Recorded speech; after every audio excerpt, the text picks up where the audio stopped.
Welcome to part 4 of Varjak Paw. I've been dying to read this to you all day long because I really like this bit and I think you'll really like it too.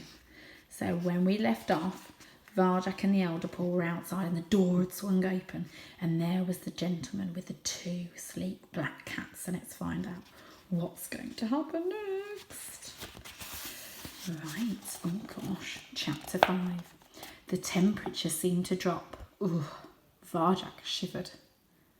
I don't like this, whispered the Elder Paw. I don't like it one bit. The gentleman pointed at them across the garden. He crouched down to touch the collars on the black cats' necks and whispered something into their ears. Then he turned and went back inside, leaving Varjak and the Elder Paw alone with his cats. Varjak's fur bushed out with fear as the cats came slowly, deliberately across the grass towards them. There was something so strange, so menacing about the way they moved. "Who are you?" called the Elder Paw. They didn't answer. They just kept coming. Varjak and his grandfather backed away, but there wasn't far to go. In a few steps they were up against the wall, as far from the house as they could get. Varjak's pulse was racing. He remembered how the gentleman's cats had pushed him aside so easily. It looked like nothing in the world could stop them now. He scratched at his collar. It felt tight around his neck. "Varjak," said the Elder Paw urgently, without a hint of worry in his voice. "I think someone as brave as you could climb this wall and go outside, don't you?" Varjak glanced up. The stone was concealed by moss, but there was no hiding the wall's height. It was massive. "Don't worry," said the Elder Paw. "You'll have time. I'll see to that."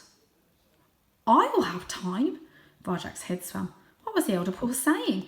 That he should go outside on his own? "But can't we both?" "No, we can't. Only one of us can get out. I'll keep them busy. You must go outside and find a dog." "You're not going to fight them, are you? They'll... The Elder Paw took a pace towards the black cats. In his eyes was a fire Varjak had never seen before. "Go. Bring back this thing that even men are scared of. And keep the way alive, Varjak Paw." The cats had stopped. They were looking at the Elder Paw as if they were waiting for him.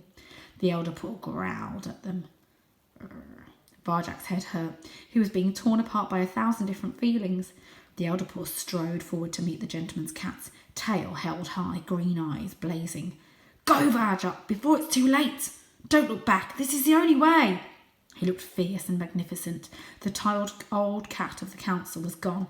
Now he was a son of Jalal, facing his enemy, proud and powerful, a Mesopotamian blue. "Go!" he yelled and hurled himself at the black cats. They nodded as he came, as if it was all too easy. The Elder Paw ran straight at them, but then he seemed to shimmer for a moment and went through a gap between them and came out the other side. The 2 black cats span around. The Elder Paw was just out of their reach. They glanced at each other and went after him. Varjak's heart thumped in his throat. His grandfather was leading them away, through the trees, back towards the house. He was taking them further and further from Varjak. With quick wits and cunning, a flash of silver blue. Gosh. The black cats were faster. They moved together perfectly. Each one looked sleek and lethal. How could the Elder Paw fight 2 together? Already he was slowing down, still proud but old and short of breath. And the black cats were closing in, 1 on each side. They'd catch him soon. Even if they didn't, what could he do against a gentleman 10 times his size? What could any cat do, or even a whole family? The Elder Paw was right. The only chance was to find a dog. His grandfather was going to do what he had to. Now it was all up to Varjak.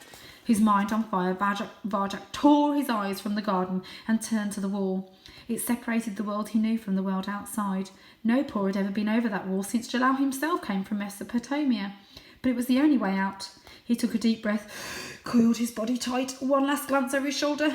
No! The black cats had caught the Elder Paw. They had him backed against the house. They came at him from both sides. He slashed out, but together they swarmed on top of him and forced him to the ground. There was a terrible howl. Wow! The black cats came away, shaking their heads.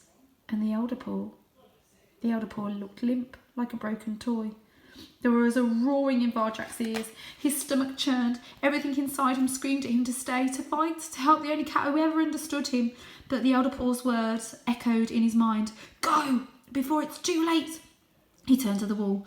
3, 2, 1. Varjak exploded into motion. Back legs uncoiled, front paws reached out for a grip, found it. Back legs pushed, pumped, powered up, and like the wind, Varjak Paw flew at the face of the wall, up, through the trees, higher than the curtains, higher than the house, up, beginning to tire, muscles aching, vision blurring. How much further?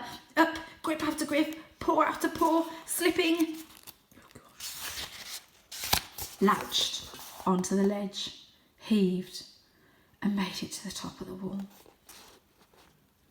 Outside, for the first time since July, a paw stood on the edge of the world. Chapter 6.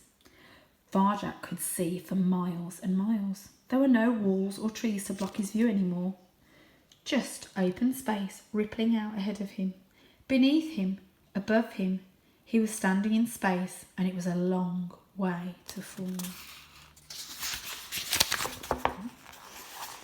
Doing very well at my turning of the page tonight. He peered down the inside of the wall. He could see nothing through the trees. The gentleman's cats and the Elder Paw were hidden by the tangled net of branches. There was no way back. He was truly on his own. Had he done the right thing? Shouldn't he have helped his grandfather?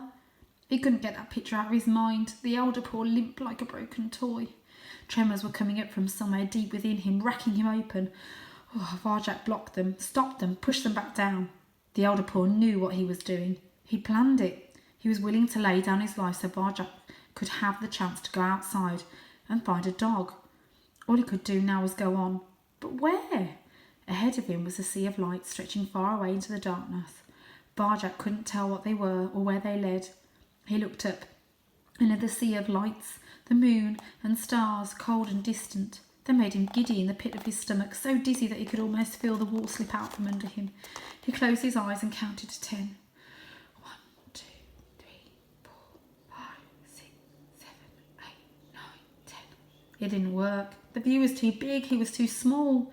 A purebred Mesopotamian blue had no place on top of a wall. But then, as his family said, he wasn't much of a blue. So, who was he? Beneath that giant sky, he was no one. He was nothing. Varjak's stomach lurched. He was going to be sick if he stayed on the wall any longer. Down. He had to get down, and quickly. The black cats would be looking for him. But how?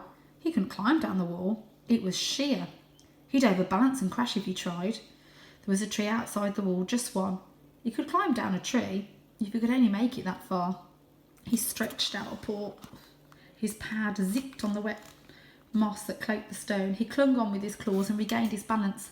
A blast of bitterly cold wind almost pushed him over the edge. Another wave of giddiness crashed over him. The wind seemed to taunt him with its song. Too high, it sang. Too high, too soon. Varjak tried to shut it out, but the song was everywhere. You've gone too high, too soon. You'll never make it to that tree. He ignored it, positioned his tail for extra balance and took another step along the mossy stone. It was like walking on ice. Treacherous. Impossible. In his mind he saw himself slip, slide, skid off that wall, smash to pieces on the ground below. Oh, he shuddered. Think of something else, he told himself. Think of the way. What was it? Slow time, moving circles, shadow walking. Varjak staggered towards the tree. Too high, whistled the wind. Slow time, he yelled back. He wasn't going to let the wind beat him. Moving circles. He wasn't going to let the wall beat him. Shadow walking, because he was Varjak Paw and he knew the way. Varjak walked the wall like he'd been walking walls his whole life. He was light and springy on his paws. It worked. The way actually worked. He wasn't dizzy anymore. He didn't feel sick. I'd like to see Julius do this, he thought. Now he just had to step into the tree and he could climb down easily. He'd done the hard part, Varjak grinned, and pounced onto the nearest branch. Crack! Falling. Didn't test it. Stupid. The wind whipped into his face as he fell towards the ground.